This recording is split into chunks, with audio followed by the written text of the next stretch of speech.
Bienvenue sur Afro Info 243 de partout où vous nous suivez à travers le monde. Nous sommes en République démocratique du Congo.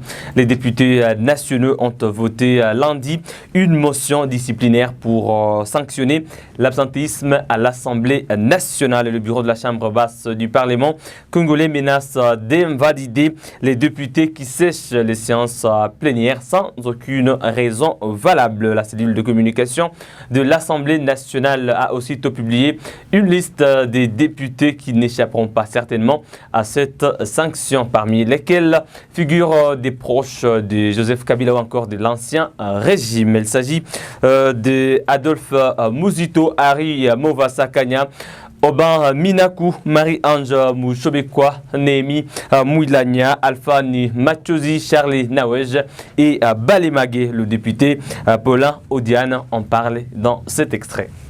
La motion incidentielle que nous avons soulevée ce matin, cet après-midi, consiste tout simplement à respecter notre règlement intérieur ainsi que la constitution de notre pays. Si vous lisez la Constitution à son article 110 et puis le règlement intérieur à son article 95.6, il est bien mentionné que le député est appelé à siéger pendant plus ou moins un tiers des séances réservées aux activités parlementaires. On peut siéger à plénière, on peut siéger dans la commission ou dans la sous-commission.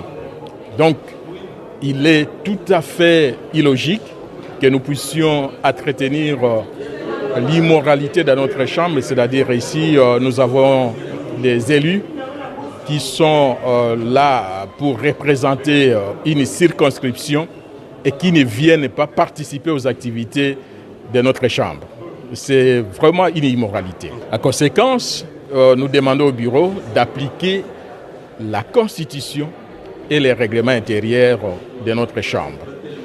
Donc, sans la loi, sans la discipline, nous ne pouvons pas aller de l'avant. Appliquer la loi, cela signifie tout simplement que ceux qui ont violé cette disposition constitutionnelle et réglementaire doivent être invalidés pour que leurs suppléants viennent le remplacer, parce qu'ils n'ont pas de temps pour représenter leurs électeurs.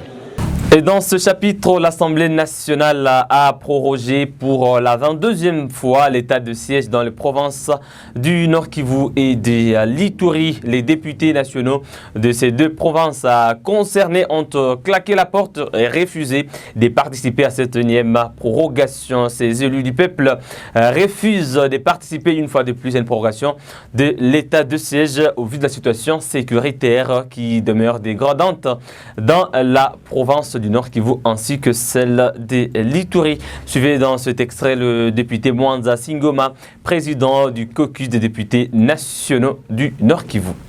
Groupes armés.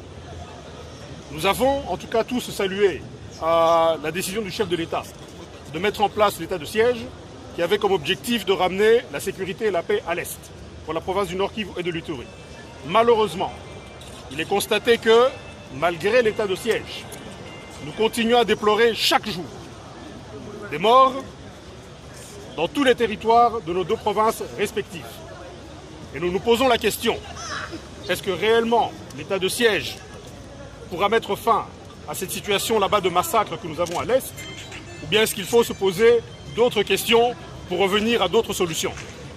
Les députés du Nord Kivu ont toujours insisté, et de l'Ituri, que oui, nous soutenons bien sûr nos forces armées, qui doivent avoir toute une, je dirais, un soutien logistique plus approprié pour combattre ces bandes armées.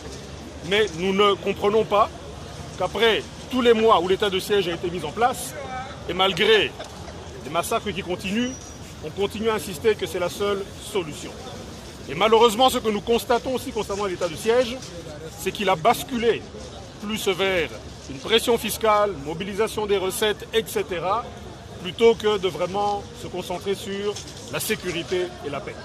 Et c'est à cause de cette situation-là que nous avons pris cette décision de ne pas participer à une énième prorogation de l'état de siège et que nous avons décidé, notamment parce qu'on ne nous a pas donné la parole au niveau de huis clos dans le débat, de quitter la salle et même pour les prochaines sessions nous n'allons pas participer tant que notre cri n'est pas entendu. Mais le cri, ce n'est pas le nôtre, c'est le cri de nos populations qui sont tuées là-bas à l'Est. Merci.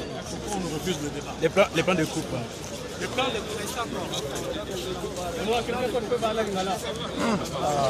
De son côté, Augustin Kapila, acteur politique de l'Union sacrée en province du Nord Kivu et cadre de l'UDPS, propose au président Félix Tshisekedi d'instaurer l'état d'urgence sécuritaire dans les provinces du Nord Kivu de l'Ituri plutôt que l'état de siège qui a été contesté par d'aucuns. Il a également évoqué les enjeux électoraux en 2023 si une fois l'état de siège pourrait impacter les activités politiques dans les deux provinces. Suivez Augustin Kapila.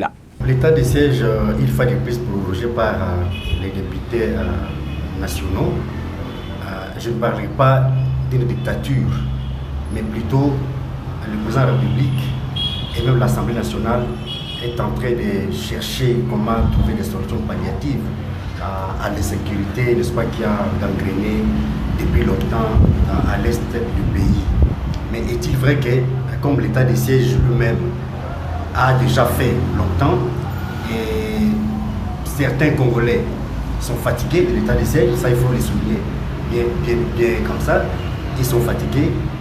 D'autres aussi vous disent bon voilà, on peut quand même continuer avec cet état exceptionnel afin que nos forces armées avec l'UDPF puissent quand même mettre en déroute une fois pour toutes, n'est-ce pas, tous les groupes armés.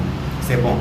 Alors, quelque part, nous qui sommes politiques, et comme nous allons déjà vers des élections de 2023, parce que les élections approchent déjà, nous qui vivons au Nord Kivu, et ceux-là qui vivent en Ituri plutôt, acteurs politiques que nous sommes, nous avons aussi besoin de participer, n'est-ce pas, aux activités politiques, parce que de cela, nous allons déjà aux élections. On va parler des campagnes électorales.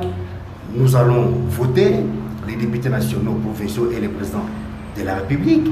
Mais est-il que nous n'allons pas voter les chefs de l'État ou battre campagne ici au Nord Kivu sous les règnes des militaires? C'est ça aussi le problème que nous avons.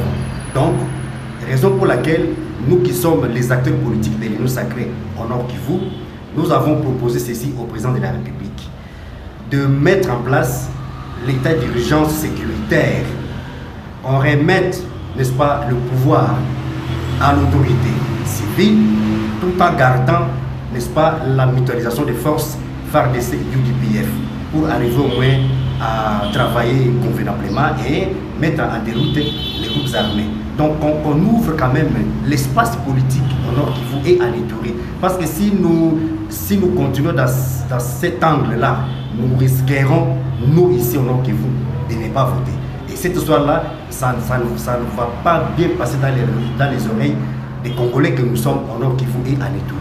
Donc voilà pourquoi nous, à notre niveau, nous avons suggéré, nous avons donné nos propositions et nos suggestions, nous qui sommes les Nord Kivu, nous avons le chef de l'État de bien vouloir réfléchir une fois de plus, beaucoup plus, pour qu'on puisse trouver, n'est-ce pas, une solution idoine à donner, n'est-ce pas, à remettre le pouvoir aux civils et tout en gardant, n'est-ce pas, la mutualisation des forces UPDF pour arriver au moins à ouvrir l'espace politique. Parce que comme on va aux élections, nous aurons besoin de voter, nous aurons besoin de battre campagne, mais on ne va pas battre campagne sous les règnes des militaires. Voilà, c'est ça l'ambiguïté que nous avons. Vous parlez des élections, mais quand même, la situation sécuritaire se dégrade davantage.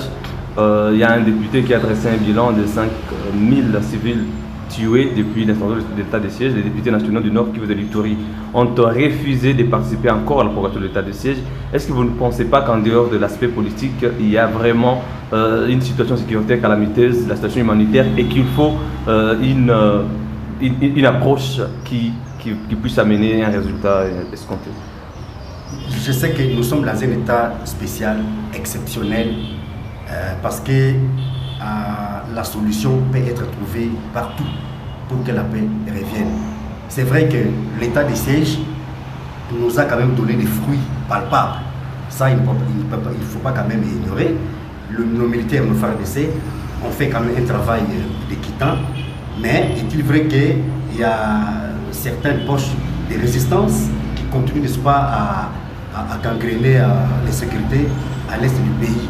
Mais pour y arriver, moi je crois à mon avis que les députés nationaux de Ituri et du Nord Kivu qui ont claqué la porte parce qu'il y a eu encore prorogation de l'état de siège, bon, d'une part, ils peuvent avoir raison, d'autre part, ils peuvent aussi avoir tort. Parce que la solution ne viendra pas seulement de ce que les députés donnent comme suggestion, comme proposition, mais la solution durable ne viendra que si nos forces armées sont bien équipées, sont bien encadrées. Je crois qu'ils feront un travail magnifique. Mais jusque-là, nous, à notre niveau, comme tout Congolais qui peut réfléchir, analyser sur l'état des sièges, je crois, à mon avis, que nous avons déjà proposé au chef de l'État, c'est à lui maintenant de prendre toutes ces dispositions et toutes ces décisions finales pour qu'on puisse quand même arriver à des solutions palliatives. C'est par là que nous mettons un terme à cette production sur Afro Info 243. Merci à vous toutes et vous tous d'avoir suivi du début à la fin. On se fixe certainement un nouveau rendez-vous d'actualité. N'oubliez pas de nous laisser un j'aime, partager la vidéo également à d'autres milliers de Congolais de partout à travers le monde. Laissez-nous votre commentaire au sujet de l'absentéisme des députés nationaux à l'Assemblée nationale, surtout ceux de l'ancien régime.